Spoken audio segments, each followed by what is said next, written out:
उतनी जागरूकता नहीं होने के कारण कई समाज के जो घटक हैं वो किडनी रोग से बहुत बुरी तरह जूझ रहे हैं। और द नेफ्रोलॉजी सोसाइटी, जिसका गठन सन 2018 में हुआ था, ये पिछले 6 सालों से निरंतर किडनी रोग के बारे में जागरूकता पैदा करने के लिए काम कर रही है, to create awareness regarding the kidney diseases. Concern is that more than 3 to 4 lakh people in the country, 3 से 4 लाख लोग आज किडनी ऑर्गन के डोनर नहीं मिलने के कारण केवल वेटिंग लिस्ट पे रहते हुए मृत्युमुखी हो जाते हैं।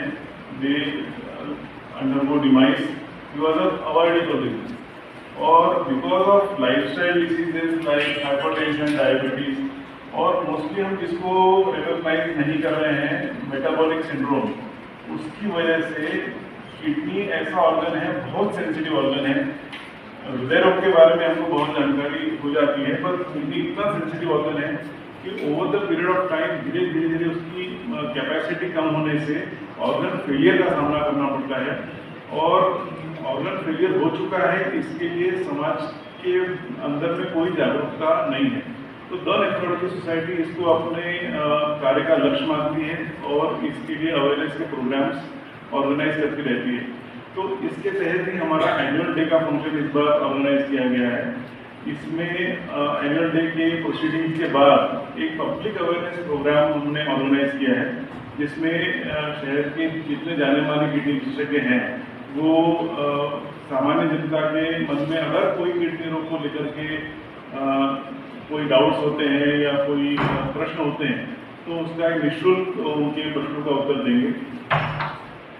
और इस बात को दोबारा लोगों तक पहुंचाने का ये प्रयास है कि लगभग 15,000 ट्रांसप्लांट्स आज भारत के अंदर हो रहे हैं और इन 15,000 में से 12,000 ट्रांसप्लांट्स लिविंग डोनर के तहत किए जाते हैं। लिविंग डोनर माने घर परिवार के कोई निजी व्यक्ति को एक करुणा के तौर पर ऑर्गन डोनेट करते हैं। इसमें उनको परिवार को बहुत तनाव से गुजरना पड़ता है और केवल 15,000 में से 2 या 2,500 डिसीज्ड ऑर्गन डोनर की तरह हो रहे हैं, यानी कि ब्रेन डेथ होने के बाद जो ऑर्गन डोनेट किए जाते हैं। तो द नेफ्रोलॉजी सोसाइटी का ये प्रयास है कि ब्रेन डेथ होने के बाद ऑर्गन डोनेट करने के बारे में जागरूकता जन सामान्य में फैलाई जाए। और क्योंकि एक व्यक्ति 8 से ज़्यादा जिंदगियों को बचा सकता है, ऐसा नहीं करने के कारण बहुत सारे ऑर्गन्स वेस्ट होते हैं। अननेसेसरी क्रीमेशन के दौरान उनके से कोई उपयोग नहीं हो पाता है और समाज का बहुत बड़ा अंग जो है वो ऑर्गन्स नहीं मिलने के कारण क्रॉनिक डिसीज से जूझ रहा है। और किडनी डिसीज की जो एक तरीके से हम कहेंगे महामारी है, वो सभी लोगों के ऊपर हावी हो रही है, जिसके बारे में जागरूकता बहुत ही कम है। इस प्रोग्राम के दौरान रोजमर्रा की जिंदगी में क्या ऐसे कदम उठा सकते हैं जिससे किडनी रोग का रोकथाम कर सकते हैं और क्या ये प्रिवेंटेबल है, क्योंकि जैसे मैंने ट्रांसप्लांट के बारे में बताया, तो ट्रांसप्लांट होना या डायलिसिस होना, इसके बारे में बहुत सारी बातें की जाती हैं, पर समय आ गया है कि मेन स्ट्रीम एलोपैथी या mainstream modern medical science हम लोग प्रिवेंशन के बारे में ज़्यादा जोर देकर के बात करें, क्योंकि समाज में बहुत गहराई तक प्रिवेंशन का जो संदेश है वो जाना चाहिए। और वास्तव में सारे डिसीजेस प्रिवेंटेबल है। Diabetes, blood pressure, heart disease जैसी डिसीजेस रिवर्सिबल हैं। इसके बारे में जागरूकता डॉक्टर्स के द्वारा ही फैलाई जानी चाहिए। इस समारोह के दौरान हमारी जो इस साल की जो एग्जीक्यूटिव मेंबर्स की बॉडी है वो उसका भी पदक ग्रहण होगा, जिसमें मैं डॉक्टर निशांत देशपांडे अध्यक्ष के तौर पर, प्रेसिडेंट के तौर पर पदभार संभाल रहा हूँ। मेरे साथ में डॉक्टर उत्कर्ष देशमुख हैं। डॉक्टर उत्कर्ष देशमुख केयर हॉस्पिटल में बतौर नेफ्रोलॉजिस्ट कार्यरत हैं। मैं मैक्स हॉस्पिटल में बतौर नेफ्रोलॉजिस्ट कार्यरत हूँ। तो डॉक्टर उत्कर्ष देशमुख सेक्रेटरी की तरह पद ग्रहण करने वाले हैं। मैं चाहूँगा कि डॉक्टर उत्कर्ष भी अपने विचार हमारे सामने रखें। जैसे डॉक्टर साहब ने बताया है, किडनी की जो रोग होते हैं उनको रोकना चाहिए।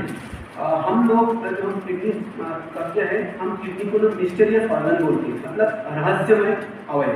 क्योंकि इसमें क्या होता है ना, जब तक तकलीफ बहुत ज़्यादा नहीं बढ़ती है तब तक कोई लक्षण नहीं आते, और जब लक्षण आते हैं तो बहुत से समय में टाइम निकल जाता है और या फिर किडनी रोग के पास कोई पहुँच नहीं पाता है। तो हम ये चाहते हैं कि किसी को किडनी का तकलीफ हो ही नहीं, ये हमारा मेन उद्देश्य है। तो उसके लिए जो हम ये प्रोग्राम कर रहे हैं उसमें हम बताएंगे कि किडनी रोग को किस तरह से उसका रोकथाम कर सकते हैं। सबसे ज़रूरी तो वही है कि पूरा समाज हमारा निरोगी रहे। तो उसके लिए हम क्या प्रयास कर सकते हैं, इसलिए द नेफ्रोलॉजी सोसाइटी इसमें ये काम करना चाहती है। और ये प्रोग्राम मैं चाहूँगा कि आपके माध्यम से मैं जनमानस तक इसको पहुँचाऊँ, ताकि ज़्यादा से ज़्यादा लोगों को इसका बेनिफिट मिले। क्योंकि ये जो हमारा इंस्टॉलेशन प्रोग्राम है, जो पदग्रहण प्रोग्राम है, ये तो चलते ही रहेगा, लेकिन क्या है कि सबसे ज़्यादा होना चाहिए कि समाज का सेवा होना चाहिए, समाज को उससे कुछ एक्स्ट्रा मिलना चाहिए, ये हमारा उद्देश्य है। और उसके लिए हम प्रोग्राम अरेंज कर रहे हैं। तो आप सभी का इसमें हम सहयोग अपेक्षित रखते हैं।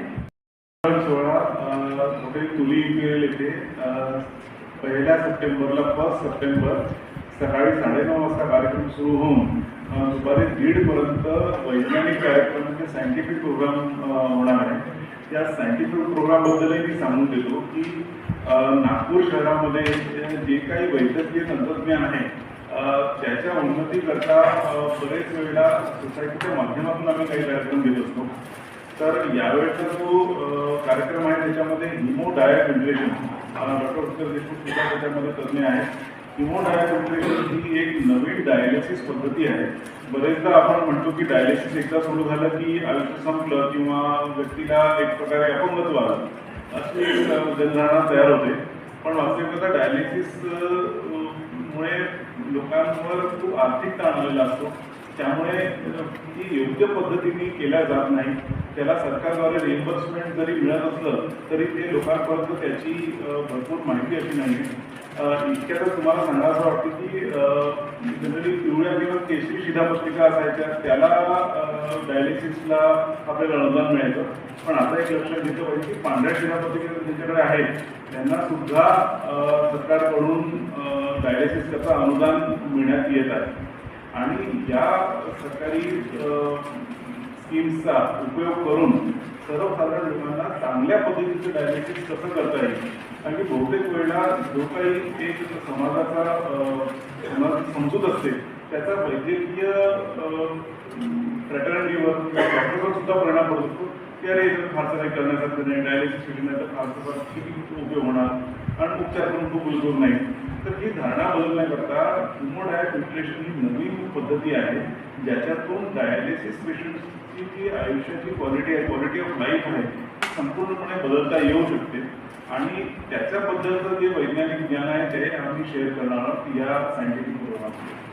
दुसरा जो एक याच्यातला एक दुसरा विषय जो या वेळेला हाताळला जाणार आहे तो आहे कंबाईंड लिव्हर किडनी ट्रान्सप्लांट। कारण की अजूनही अशा प्रकारची शस्त्रक्रिया नागपूर शहरामध्ये कमी प्रमाणात होतात आणि त्याकरता बरेचदा आपल्याला मुंबई किंवा इतर शहरांना धाव घ्यावी लागते आणि बरेचशा परिवारांची ओढताण होते त्याच्यामध्ये। तर कंबाईंड लिव्हर किडनी ट्रान्सप्लांट करता काय तंत्रज्ञान आवश्यक आहे ते नागपुरात करता केलं जाऊ शकते का, ते निश्चितच केलं जाऊ शकते। पण डॉक्टर्स आणि त्यांच्या कम्युनिटीची त्याबद्दलची आपण एक प्रकारे प्रबोधन त्याच्यामध्ये करणार आहोत। तिसरा विषय त्याच्यामध्ये असा आहे की कोविडच्या दरम्यान बरेचसे लोक सायटोकाईन स्टॉर्म या त्रासाने ग्रस्त होऊन फार अल्पावधीत मृत्युमुखी पडले। त्यातून एक वैद्यकीय कर्मचारी असल्यामुळे आमच्यावर खूप एक प्रकारे आम्ही खरं सांगायचं तर इमोशनल सुद्धा परिणाम पडला, कारण की पेशंट आमच्याकडे आलेले असताना बरे व्हावे अशी इच्छा असते। डॉक्टर मोनाली साहू आपल्याकडे आलेले आहेत, गेल्या वर्षीच्या त्या आपल्या सोसायटीच्या अध्यक्ष आहेत। त्यांचं बरंचसं काम किडनी डिसीजच्या प्रिव्हेन्शनमध्ये त्यांच्या कारकिर्दीत त्यांनी केलेलं आहे। त्यांच्याबद्दल त्या नक्की सांगतो, पण जो मी एक सायंटिफिक सेशनबद्दल तुम्हाला माहिती देतो पण त्याच्याबद्दल सांगून सांगतो की सायटोकाईन स्टॉर्ममध्ये गेल्या कारणाने अल्पावधीत लोकांचा मृत्युमुखी ते झाले। त्याच्याकरता काही आधुनिक फिल्टर्स आहेत, त्याच्याबद्दलचं तंत्रज्ञान समजून घेण्याकरता सुद्धा गोष्टी किंवा सायंटिफिक सेशन ऑर्गनाईज केलेलं आहे. आणि सगळ्यात शेवटचा जो त्याच्यातला विषय आहे तो CKDU.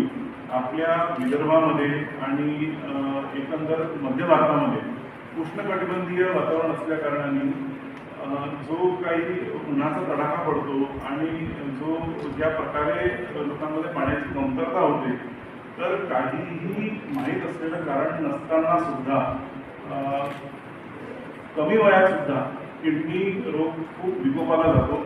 आणि त्यातून 20-25 वर्षाच्या व्यक्तींना डायलिसिस किंवा ट्रान्सप्लांटची सूचना देण्यात येते. गेल्या आजपासून 5 ते 10 वर्षापूर्वी आमच्या वैद्यकीय फॅटर्निटीसमोर पण एक कोडच होतं की असं का बरं होते आहे, असं होत असतं आम्हाला माहीत असतं, त्यामध्ये शोध केला गेलेला नव्हता. डॉक्टर मोनाली सौद आज आपल्यासोबत आहेत, तर त्यांनी याच्याबद्दलचा जो शोध आहे त्याच्याबद्दल पुढाकार घेतला आहे. तर मॅडम त्याच्याबद्दल आपल्याला सांगा. इन जनरल सगळीकडेच.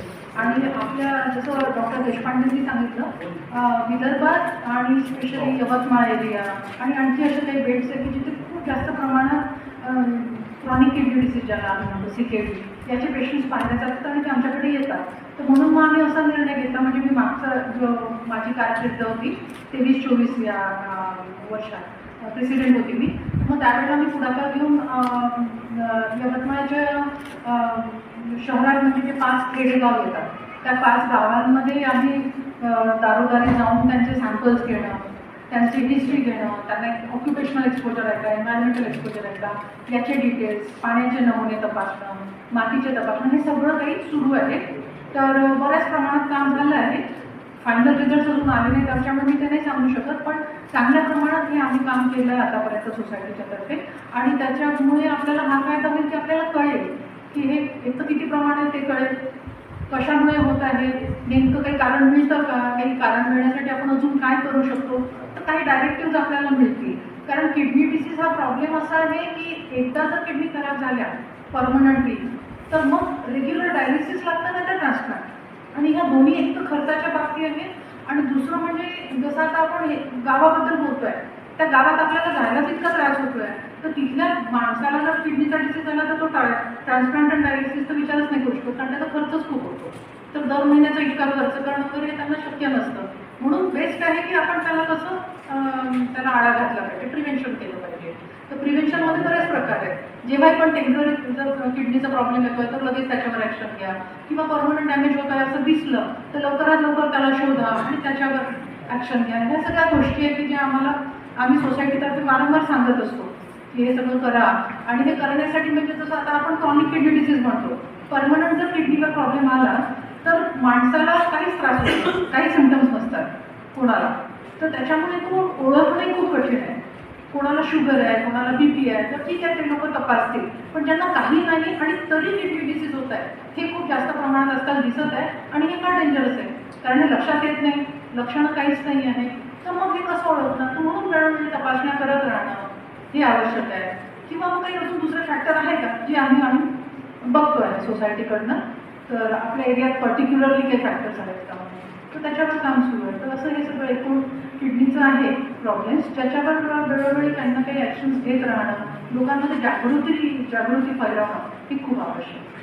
मॅडम, लक्षणं काहीच नाही, लघवी कमी होणं, उष्णजण आम्ही असं बघतो की चेहऱ्यावर सूज होती, काही दिवस होती, मग ती ठीक होऊन गेली, मग त्यांनी सोडून दिलं की जाऊ द्या आता तर काही झालं नाही आहे, कशाला तपासायचं. आता ह्या तपासणीला 300-400 रुपये पण नाही लागत. एक क्रिएटिनिन नावाची टेस्ट आहे, युरिन टेस्ट आहे, खूप स्वस्त टेस्ट आहे, पण ती नाही केली, डॉक्टरांकडे नाही गेले आणि मग पुढे जाऊन मग असं आता आम्ही असे किती अनेक पेशंट्स बघतो की मग ते डायरेक्ट ॲडव्हान्स CKD ज्याला म्हणतो, म्हणजे किडनी फेल्युअर झालं आहे ज्याला साध्या वर्षाला आपण म्हणतो, आता रेग्युलर डायलिसिस शिवाय पर्याय नाही, मग अशीच केली होते. तर 50% किडनीचं काम कमी झालं तरीसुद्धा काहीच लक्षणं नसतात जेव्हा CKD होतो, क्रॉनिक किडनी डिसीज. हे थोडंसं लक्षात येणार. आणि त्यांना कोणी सांगितलं की हा एकदा किडनी टेस्ट करा, पण ती भीती पोटी म्हणून टेस्टच करत नाही. तर जर त्यावेळेस टेस्ट केली तर त्यांची किडनी 20, 30, 25, 40 वर्षापर्यंत आरामात नॉर्मल करू शकते. तर ह्या प्रोग्रामला तेच त्यांना समजून सांगायचं आहे की आपला जो किडनीचा त्रास पुढे होणार आहे तुला आधीच थांबून घेतला तर आपल्याला त्याचा फायदा होऊ शकतो.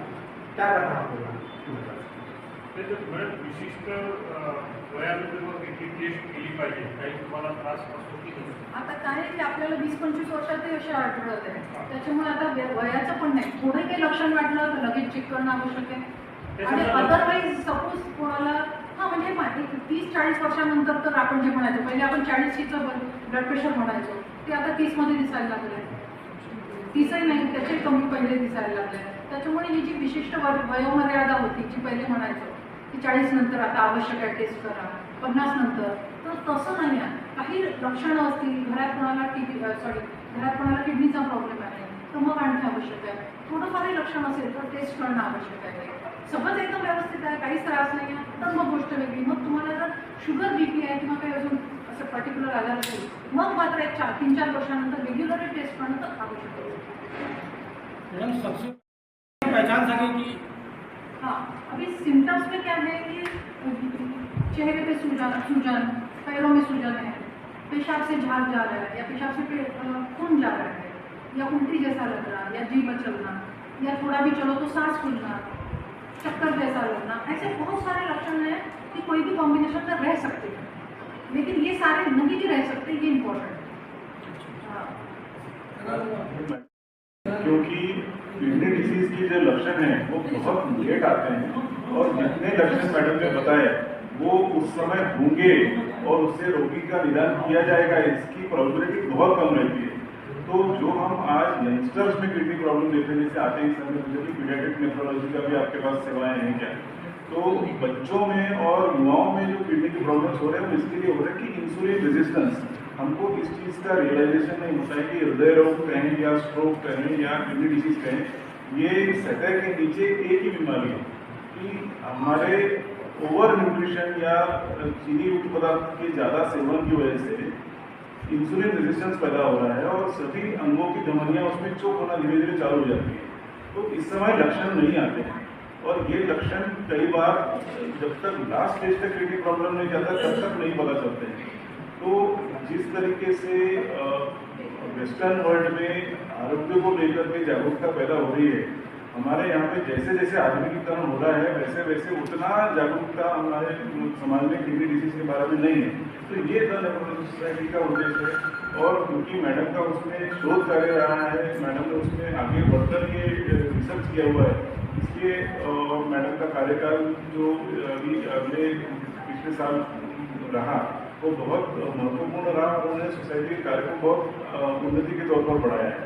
तो आप लोगों के माध्यम से हम इन्हीं बातों को जन सामान्य तक पहुँचाना चाहते हैं कि युवाओं में कई बार स्त्रियों में गर्भधारण के दौरान किडनी प्रॉब्लम्स, जिस तरीके से किडनी रोग को आज तक हम देखते आए हैं उसका बहुत ही नया आयाम और नया पहलू सामने आ रहा है. तो इसको हम आपसे साझा करना चाह रहे हैं. सर, आपने कहा